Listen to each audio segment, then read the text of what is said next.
Hey, I'm so excited to introduce Kimberley Record, who is a body love coach and nutritionist, and she is in Vancouver, Canada. So, Kimberley, welcome. Thank you. Yes, I'm actually on Vancouver Island, so just Oh, a thank hop you. over the pond from Vancouver, but yes, Oh, it's more thank you beautiful for here. sharing. Very cool. Yeah. So, please share with us. You have a book, you're an author. Share with us, what is your book called and what is it about? My book is called Finding Your Forever Body. It's a 10-step guide to breaking the diet cycle for good. And essentially it's a book about my own journey. I've shared a lot of my own journey in this book, where I went from someone who was really hard on myself, really detested my body, always wanted to fix something, was always on a diet to fix it. From that point to where I've come today, which is, a point where I'm totally at peace with my body. I love the pleasure of eating. I love food. I don't step on a scale. I haven't touched a diet book in more than 10 years. And so, I really wanted to share the process that I went through to get to this place, because negative body image, obsessive dieting, constantly, cycling on and off of diets. This is a major problem in North America, especially. So, yeah, and I saw it with clients, and I saw it just in my immediate environment everywhere. Just in the slightest little comments, how women feel about their bodies. So I just wanted to share my experience and offer offer a really practical process to start working to overcome that. What a beautiful message and so important. And so I know that this book was like a baby for you, the process of writing it and having it come to fruition. And so I'd love to have you go back a few years and help us tell us your journey to get to writing a book and becoming a body love coach. And you made a transition to get there. So tell us about that. I did. Yeah, my transition was probably over the course of about 10 years. So it wasn't an overnight transition. It wasn't even over the course of 6 months to a year. I I I guess I'll back up a little bit to when most of my struggles began. And I was a teenager and had ventured into modeling, and was told when I was 17 years old that I was overweight for a model. And I clearly, looking back now, clearly wasn't, but it was the standards that, I was told I needed to meet. And so I spent most of my adult life working to meet these standards. I wasn't modeling anymore, but I was constantly dieting, weighing myself obsessively, and picking myself apart for my imperfections all the time. So even though I never necessarily had a weight problem per se, I've never, been in the overweight, obese category, but I still felt terrible about my body. The transition that I made to be able to, take the first step towards actually appreciating and loving my body happened when it really had nothing to do with my body in the first place. I was really stressed out. I was working in a corporate job that, was sucking the life out of me. I was in a marriage that, wasn't very fulfilling. I was just living a life that I didn't really feel was my own. I was meeting other people's standards, but it wasn't my own. So it's like the need to meet these external standards basically transferred to all other areas of my life. And so when I started to make the transition from, to actually following my own standards and living according to my own values, and not really concerning as much about what other people thought or felt about it, then gradually my body image problems began to shift as well. So I was nurturing my body more because I needed the support of my body to be able to make some big life changes, like leaving my job and my marriage. And I moved across the country. I used to live in the east part of Canada. And then I got to this point about 3 years ago when I started writing my book. But I had my daughter at the time. She was 4 years old. And I had just finished running a half marathon, and I know you're a runner too. I am. So yeah, so you would have an appreciation for this. The feeling, it was the first half marathon I'd ever run, and the only one I've run to date. But it was something I'd always dreamed of doing, was running. And I remember feeling afterwards, you know, months, all the pain and the fatigue afterwards, that there was this feeling of just total gratitude for my body at that particular time. And then I looked around and I noticed how there was a really strong correlation between how I felt about myself and my body and my life, the quality of my life. So I sat down to write about that, because I'm like, I don't even know how I got here. It was almost like it happened when I wasn't looking, because I was focused on other things at the time. But I wanted to write a message for my daughter. So that's when I started writing it out. I wanted to at least relay some pieces of wisdom to her, because I know how much pressure, especially girls now, are from a very early age. Like the statistics show, it starts from grade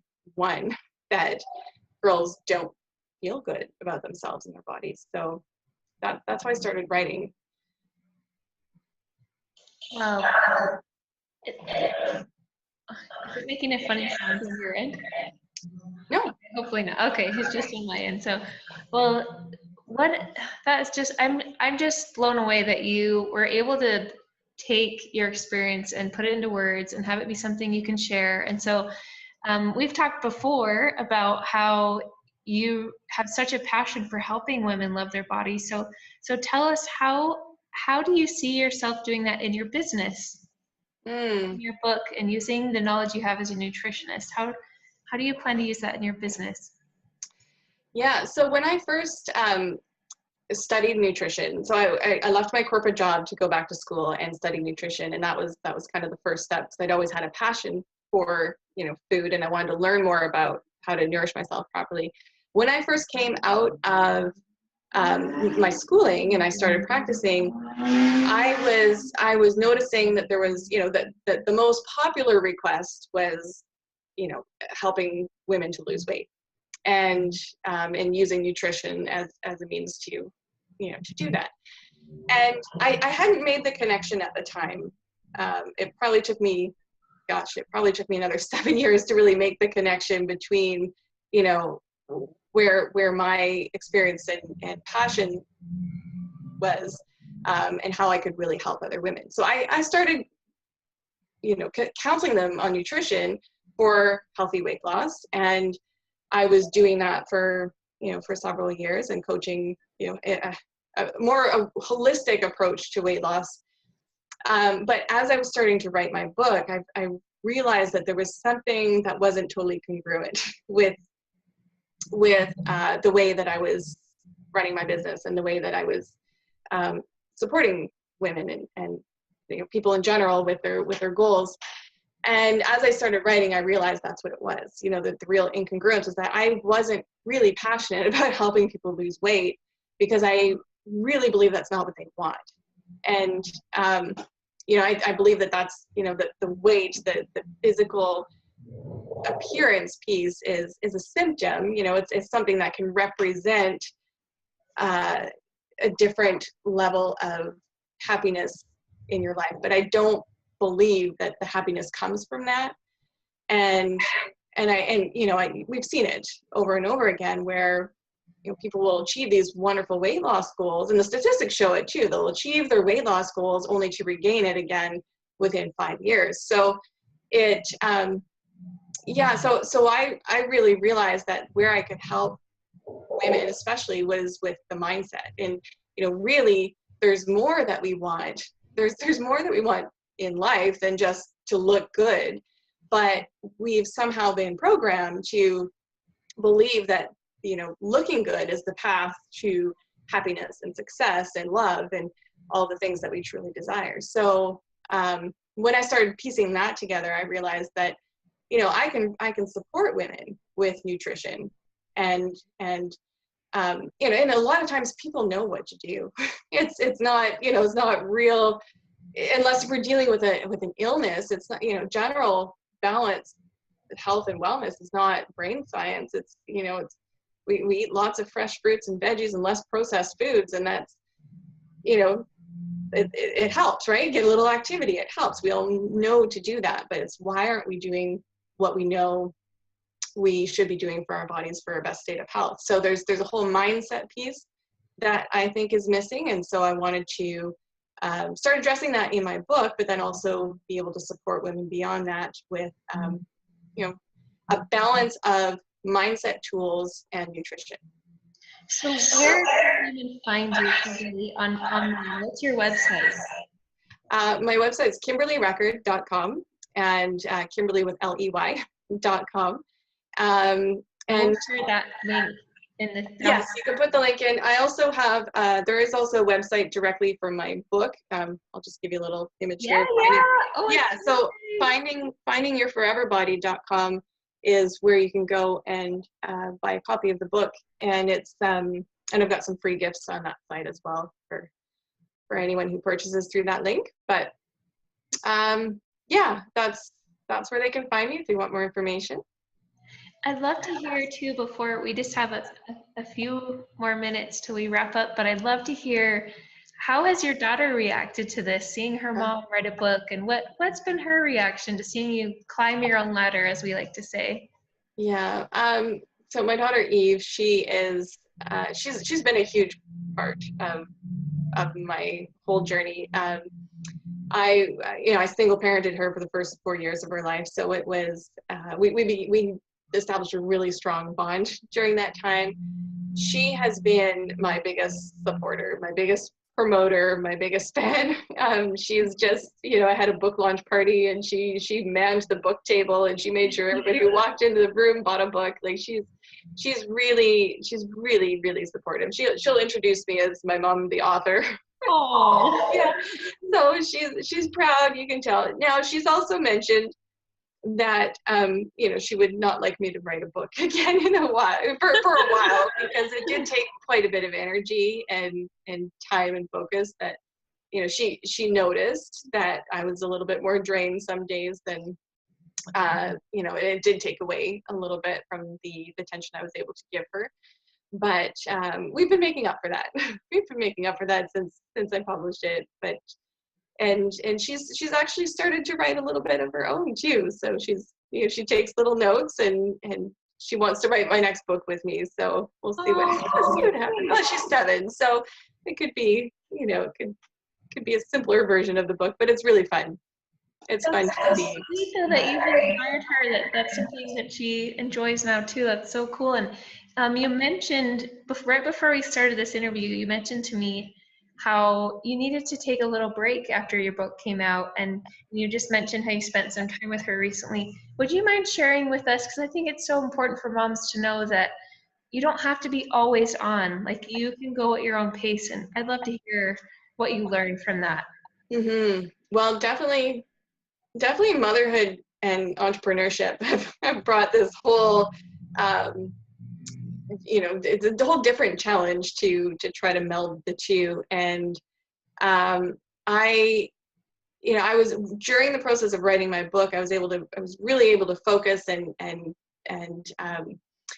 a lot of things took longer than I expected. So I was giving it everything, and you know, I initially expected editing and publishing to take about 6 weeks, which was maybe not so realistic, but it ended up being closer to 6 to 8 months for that process. So I really, by the time it was done, I was spent. I was really done, and I had set some expectations to be, you know, to have this weight lifted off once it was done, once it was published. I thought that I would have this massive weight lifted off my shoulders, that I would be able to share it, you know, wholeheartedly with full excitement and energy, and that didn't happen. I launched my book, and then I felt this immediate crash, and I was confused about it, because I really did have a different expectation. And I was waking up in the morning not feeling a whole lot of energy, feeling a little bit sad. I think there was there was a little bit of a feeling of loss in that process too, because I'd spent so much time every day committed to working on it, and I didn't have that anymore. It was just a very, very weird transition. But I think it was a lot of burnout too that was contributing to that. And I did decide to take an entire month off of just even thinking about the book for a while. And that was really hard to do, but necessary. And the timing worked out really well because it was just before summer. So Eve and I haven't really spent a good solid summer together. I hadn't taken her traveling. I hadn't taken her, on any fun adventures, and I'd had her in daycare a lot the last couple of summers so that I could work on my book. And so, I thought it was perfect timing to be able to just take a step back, take the pressure off. My book will still be there when I come back, and then probably I'll be able to share it even more authentically and wholeheartedly because I'll be rested and restored and not forcing anything. So that was a really big lesson for me, and also in setting expectations. If I were to go back and do it again, I probably would have given myself an entire year to edit and fine tune the book and process it. So because there was so much involved in getting it to that place, and I just didn't, I didn't allow that time and patience. So. Well, it was your best book. Yeah. Yeah, you couldn't have known. No. But good for you taking that time for yourself and for your daughter too, like rewarding her for the time and now she's being your support, but good for you. Yeah, we had a lot of fun. Like we had a lot of fun that I didn't even know it was possible to, to have that level of just being unplugged and playing full out, and what that would actually do for my business when I came back to it, because it actually, I came back as a better entrepreneur because I allowed myself that. So that was a good lesson too. And I think that's so important. Like going at your own pace is one of our mamapreneur mantras, and good for you for recognizing like you've been going really fast for a long time, and then they let yourself take a break for a little bit, and good for you. Well, Kimberley, thank you so much. Is there any last thought that you'd like to share with a mom out there who aspires to write a book? What would you want to say to her? I would say make a commitment to spending a little bit of time on whatever it is, whether it's a book or another project, or even just making that transition from a job into entrepreneurship.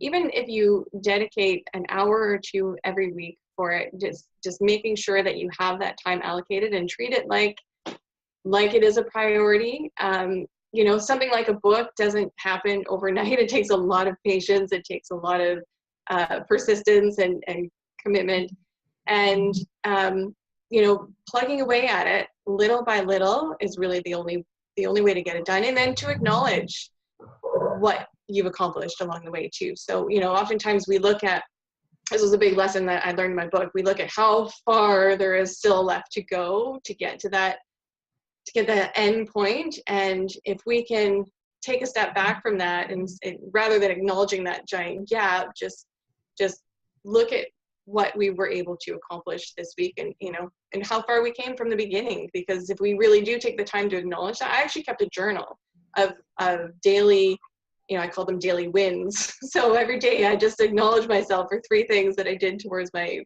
book that day. And they could be the smallest things. It could be, I found a quote that matched perfectly with this chapter. It was, they could be the smallest things, but every single step contributed to the end result. So yeah, a lot of times our bigger dreams and desires, they seem daunting to even begin to take on, but just little bits at a time. Well, everyone, go to findingyourforeverbody.com. Everyone get this book because it's beautiful. And thank you so much for sharing it with the world, Kimberly. We'll share that link below. And thank you so much for your time. Thanks for having me.